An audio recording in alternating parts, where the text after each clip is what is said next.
Here is another example using and solving centripetal force problems. So press pause, take some time to work through it, and then press play to go through it again with me.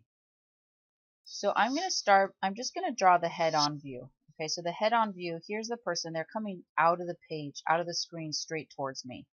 I'm not going to draw a bird's eye view because, bird's eye view is very useful when there are forces in the tangential direction.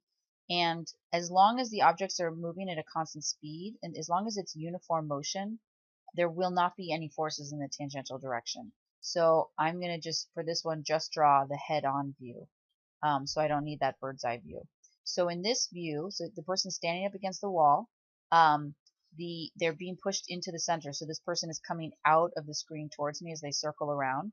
So the Z direction is pointing straight up and the R direction is pointing to the right based on how I've drawn things here. And now we can look at what are the forces acting on this object. Well, in the horizontal direction, I'm going to have the normal of the wall pushing on the person. The wall is going to push the person inwards.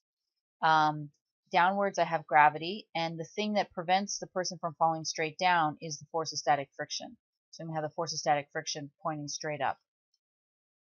So if you ask this person, what does it feel like is happening to you? He would say, I feel like there's a force pushing me up against the wall. Who cares? I don't care what he thinks. I don't care that he thinks he's feeling a centrifugal force pushing him backwards. That's not a real force. There is no force pushing him up against the wall. I don't care that that's what he thinks or feels. I don't care that he thinks his hair and whole body and cheeks and everything on him is being pushed up against the wall. There is no force pushing him to the left up against the wall. It doesn't matter that he thinks there is. There is no force pushing him like that. The real force is a force pushing him inwards. That's the normal force of the wall pushing him inwards. This force is the centripetal force in this case. Okay?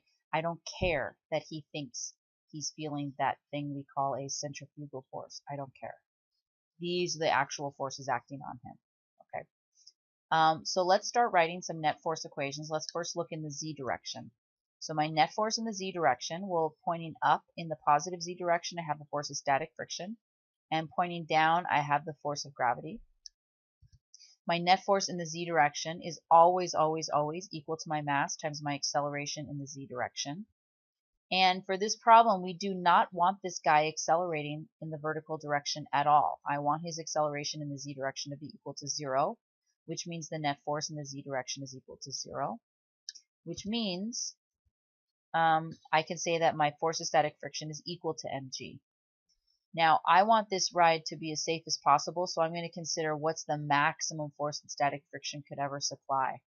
If static friction does not have to supply as much force, it's even safer. So I'm going to consider what's the maximum force that static friction needs to be here.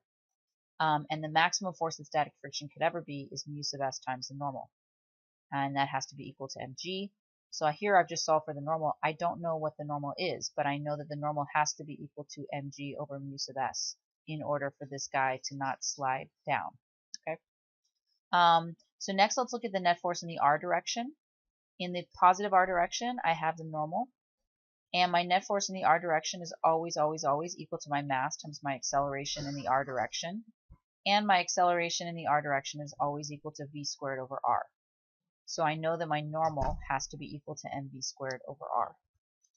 This has to be true. And then I've substituted in for my normal this expression I found here from the z direction. And this is going to give me that minimum speed that I need to have considering what that maximum force of static friction was. So here I've just plugged in, actually the mass cancels, so it doesn't even matter. This could be an elephant and it would still stick to the wall in the gravitron ride. Okay, it doesn't matter what the mass is. The mass cancels out. So here I've plugged in g and mu sub s and the radius of my room, and I solve for the minimum tangential speed that we need to have.